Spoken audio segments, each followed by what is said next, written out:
Right, I think we're live here. We are live on a couple of different channels. We're live on LinkedIn, we're live on Twitter, and we are live on YouTube.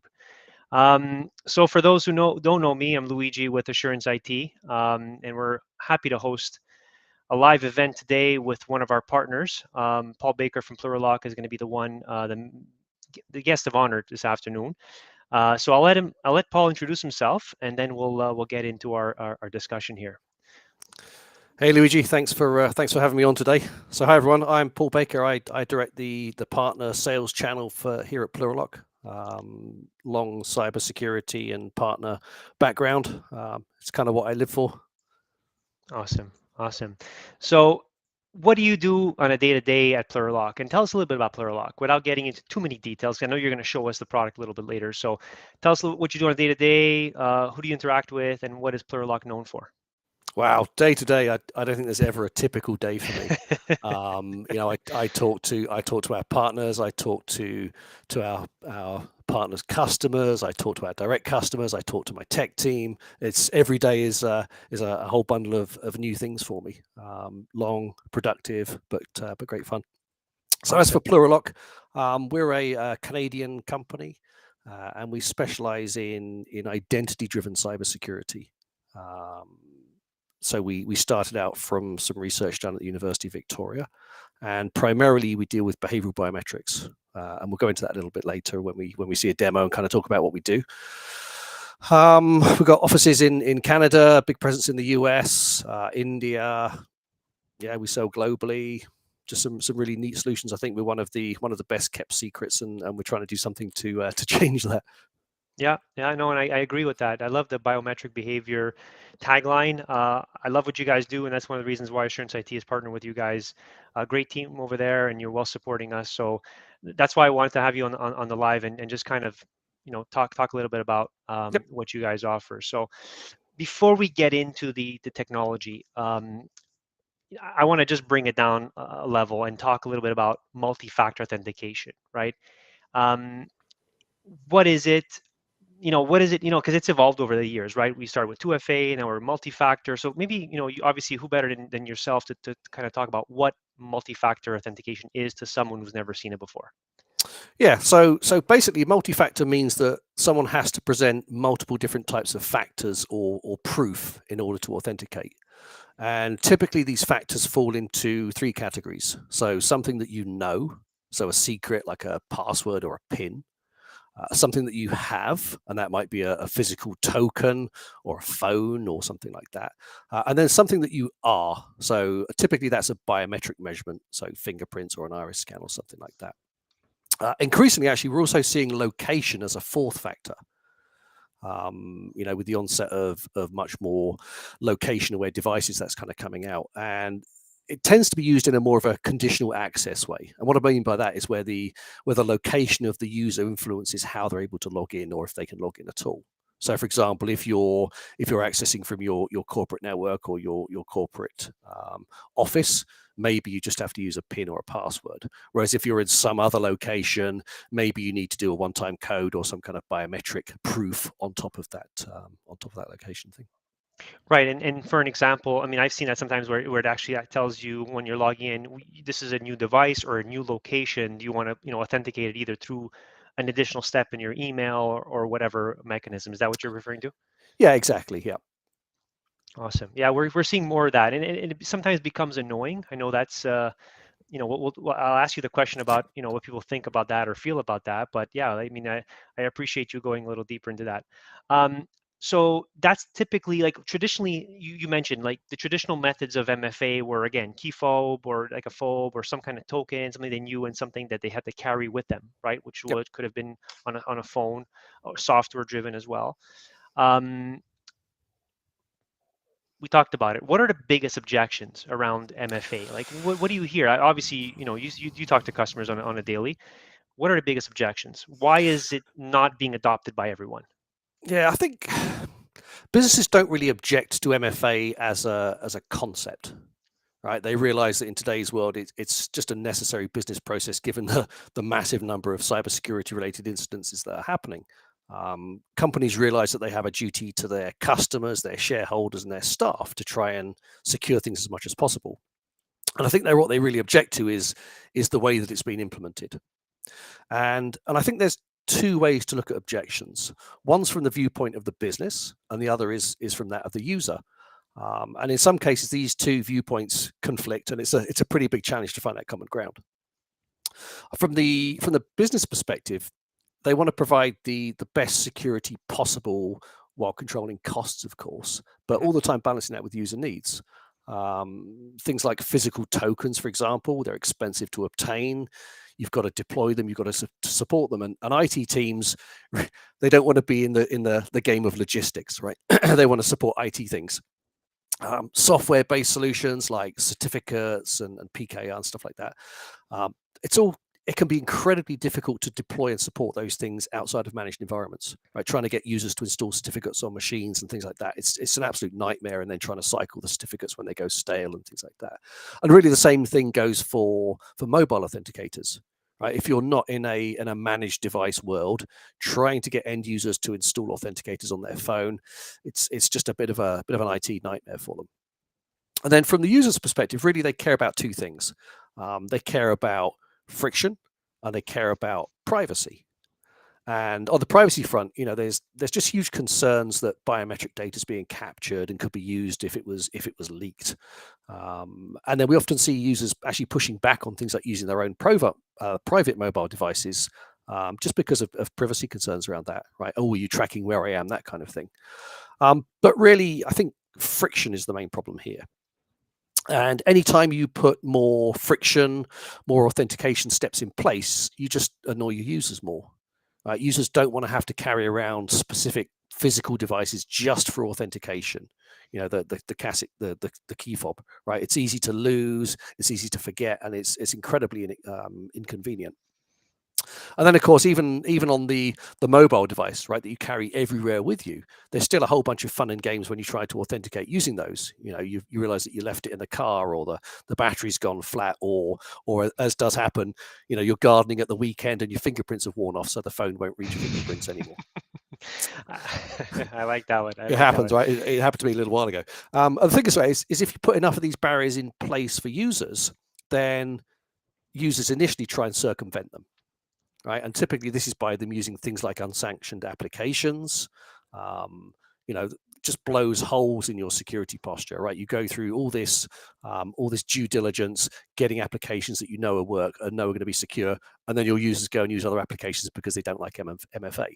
Right. I've got a great example of that one. I used to do electronic medical record systems for physicians way back in the past, and these physicians would access their systems using a proximity token. So they like tap this little fob on the side of their screen. It would log them in, and off they'd go. And you'd think that was pretty low friction, but apparently not, because quite often you'd visit these clinics and you'd find these tokens actually taped to the side of the screens. And these things are in exam rooms where there's patients left unattended, and that's a pretty big risk just for that tiny moment of convenience. Right. Like when you stick your password with a sticky note on next to your laptop screen. Exactly. Right. Exactly.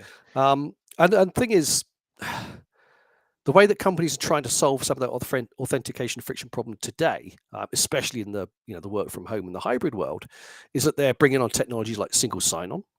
Fantastic, right? Just remember one set of credentials and it gets used everywhere in a secure way.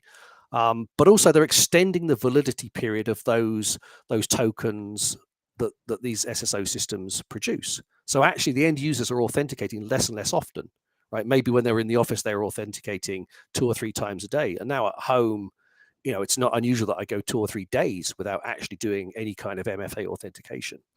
So there's an awful lot of trust happening out there. And really that's pretty contrary to how security should be moving forward with things like zero trust. So you're saying in general, we're kind of relaxing ourselves. We're taking it for granted, or we're kind of just becoming complacent. I think it's more that the convenience has forced people into those kinds of behaviors. Okay. Makes sense. There's compensating controls, right? There's managed devices and machine certificates and things like that. But ultimately, you're not really authenticating the user that often anymore. Interesting. you touched on a single sign-on SSO. So you agree, or maybe you can just maybe give us a 30-second here. So SSO with MFA. SSO does not replace MFA authentication. It's Correct. complementary, right? Do you want to maybe just go into that a little bit? Yeah. So SSO is really, it's a way that you don't have to have different credentials for every application. So there's a number of examples of these things in the marketplace, right? Azure AD, Okta, folks like those. So you log in once with one set of credentials, and then that back end piece of SSO will authenticate you to all of the applications that you're trying to access using those same credentials. So you get this secure certificate that becomes trusted among all these different applications. Great from a user's perspective. It means that you don't have to remember a whole bunch of different credentials. Would you say one is more important than the other, or they kind of equal out, or are they completely complementary and you should do both regardless? Yeah, I think you should absolutely do both. Okay, so both single sign-on and MFA at Yeah, any time. I mean they're great technologies. If you get your single sign-on in place first, you only need to do the MFA piece once. Whereas if you don't have that single sign-on, potentially you've got to try and add that MFA to all of the different applications in your stack. Right. Got it. Okay. Makes a lot of sense. And while we're doing the live stream, if there are any questions, if anyone has a question or comment, please don't be shy. We'll try and get them answered here today on the live session. If not, we can get back to you later. One thing, or actually one question is, maybe you can describe a couple of use cases, like 3 reasons why MFA is important to any business, regardless of the vertical. Like, what are the top 3 use Yep. cases you talk about? I mean, the main reason that MFA is important is because it reduces risk associated with credential compromise. Right, the traditional username and password model, it was never really designed for this kind of authentication. It's broken. There's all this guidance around strong passwords. They're these long, complex uppercase, lowercase numbers, symbols, which is great in being able to protect against a password being brute forced, right? Just randomly trying things to see if they work. But it's absolutely horrific in terms of a human being being able to use them. Maybe your users can come up with a handful of complex passwords that they can remember, but they're probably using 30 or 40 different credentials across their whole authentication stack. And really, there's zero chance of remembering those. Good practice is use a different password for every application. So they're going to be using these same ones across multiple sites, and increasingly between business and non-business applications, which is incredibly concerning.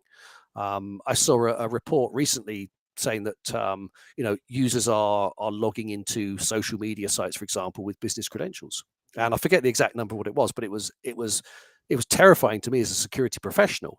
Knowing that my business accounts are really at the whim of these other third-party sites. There's completely unrelated, completely uncontrolled applications that could directly affect my organization because my users are using these same credentials everywhere. Right. So then to kind of get around some of the security needs, you see people using things like password managers, which is great, right? It gives you a way to manage all these. Yeah, you can use these multiple password managers, but they're usually they're incredibly clunky to use, right? For all of their good things, they're just a horrible user experience. Or you find users caching things in browsers, or as you say, writing them down on a post-it note, and those are just kind of security fails. But the thing is, even with a super complex password, I've got a 40-character complex password that somehow I can remember. I don't, by the way, but that can still be stolen. Right, it can still be stolen, phished, or otherwise obtained by someone else, and it doesn't matter how great you make that password. If someone has it, they have it. Right, they've got the keys to the kingdom. And MFA allows you to reduce the risk of that. So the reduce of password theft, reduce the impact of someone getting phished or sharing their credentials somewhere else, or really any of these credential attacks by just no longer relying on that username password combination. A second way that the MFA is really good, it can mitigate against the use of unmanaged devices. Right. Okay. Most people are using some kind of bring your own device model now, be that just phones or laptops and so on. And you really have no way of controlling what that is. And if you have MFA in place, at least you have some sort of compensating control to know that a user is securely validating through some kind of out-of-band method, even if you don't necessarily know anything about the device or the location that they're accessing from. And I think lastly, it's just becoming an expected part of a minimum security posture for a company.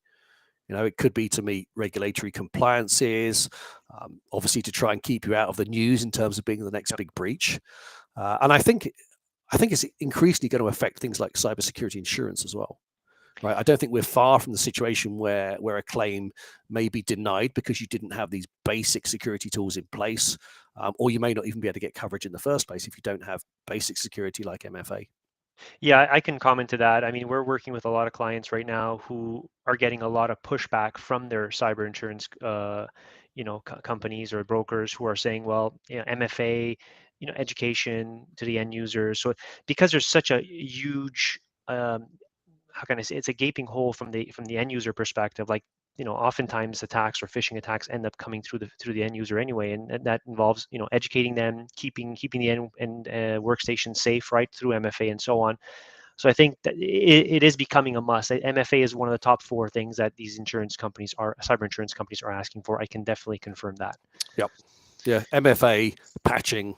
Right. Yep. That's your two Yeah, biggest patching, biggest wins. exactly, end user awareness, and then of course backing up. I mean, just backing up. This pretty basic stuff, right, for the most part.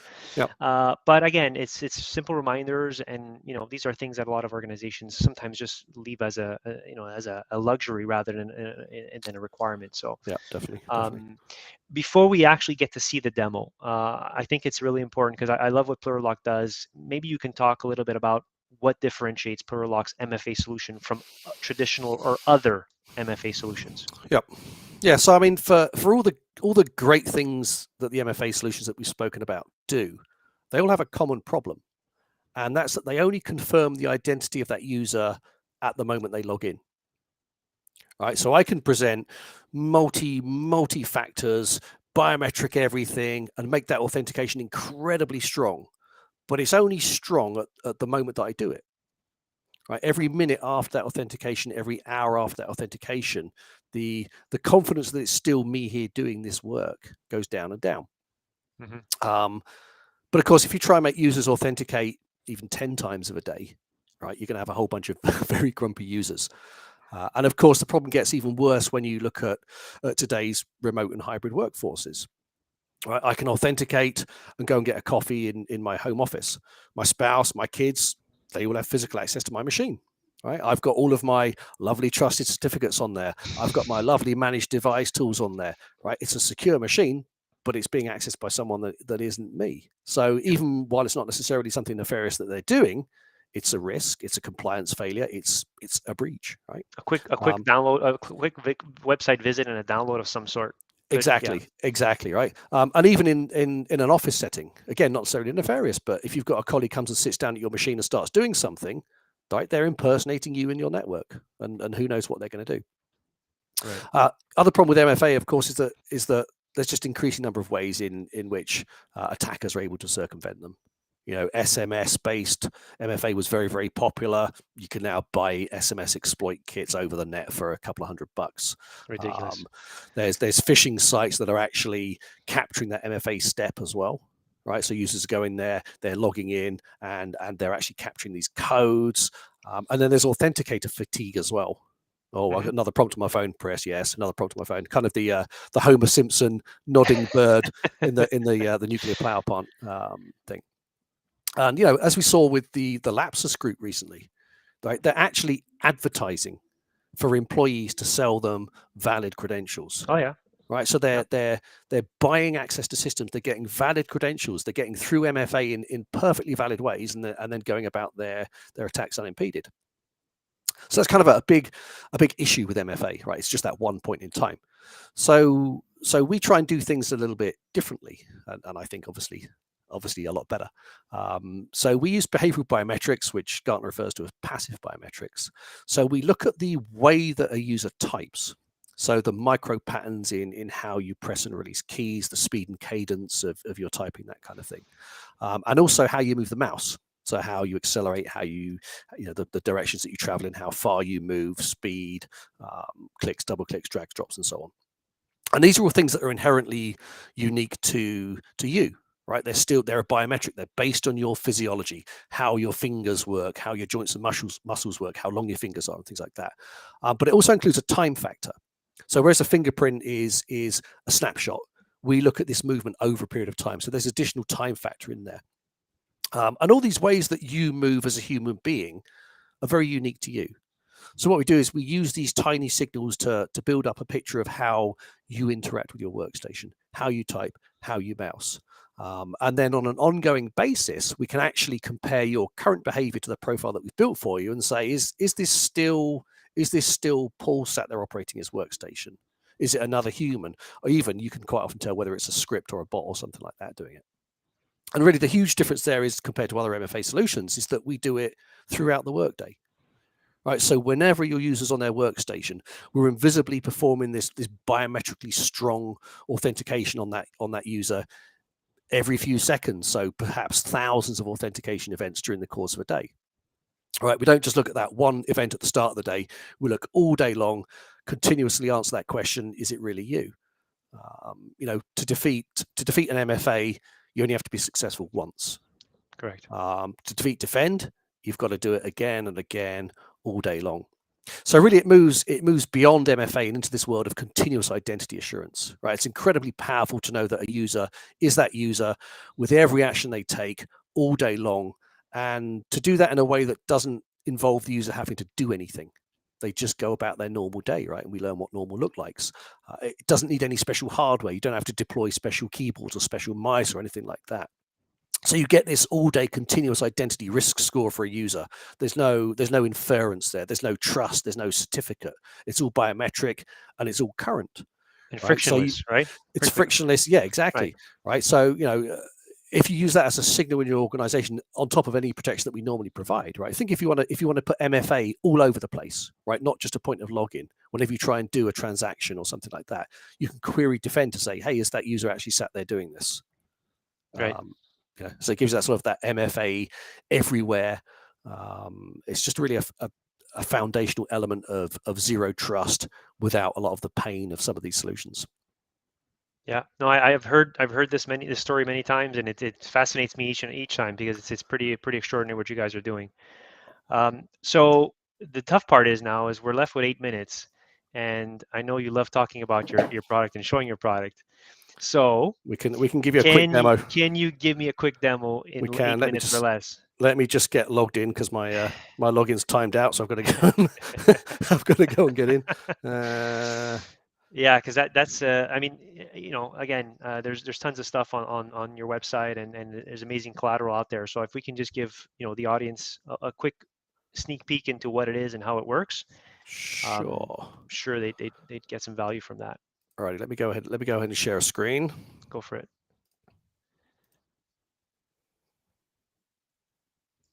Alrighty. There we go. So what we're seeing here is kind of the meat of the system. This is the moment by moment logs of me interacting with my workstation. Right. So every time I type something, every time I move my mouse, we measure how I do that, compare it to my profile, and say, hey, does this look like Paul? And if we look at these, you can see that I was using Outlook just before this call, and what we care about really is this identity score. So there was a 97% chance that looked like me. Now, moment by moment, these actually don't matter. Right. What we care about rather than individual events is your overall risk over time. I'm not me for an hour, not me for 3 seconds, me for an hour. Right. That was me the whole time. So what we do is we generate this risk level. So what we care about is the overall risk level for a user. And occasionally you will see little blips. Right. My behavior changes during the course of the day. I'm drinking a coffee while typing with one hand. I'm turning around to talk to the kids when they come through the door in the middle of a meeting, that kind of thing. But overall, you can see that my risk here is normal. So if I was to bring up, let's bring up a little email here. Here we go. So I'm gonna send Luigi an email. So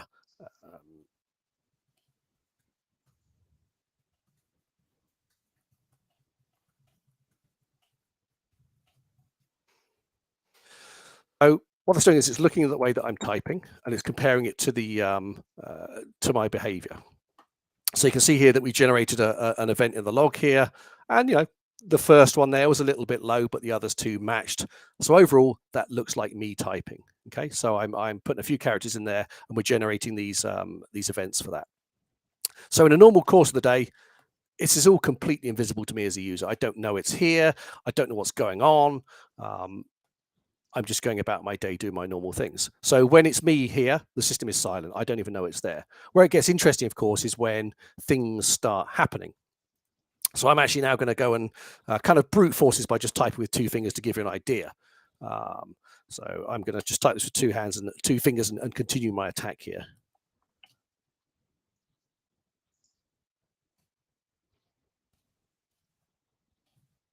As I type again, it's looking at how I'm typing. There'll be a few events still in the cache there, so we see a normal one there, but that's completely expected.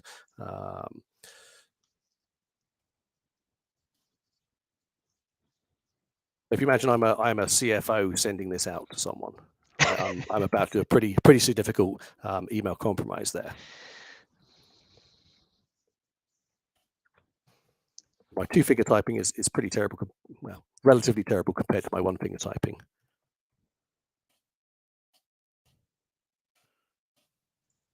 It's amazing how it's real time. Yeah. You can see that, right? That as I'm typing, we start to generate these risky events. And because this is an ongoing attack, right? I'm continuing to type badly. It's not a blip anymore, right? You can see that we're starting to escalate this risk level.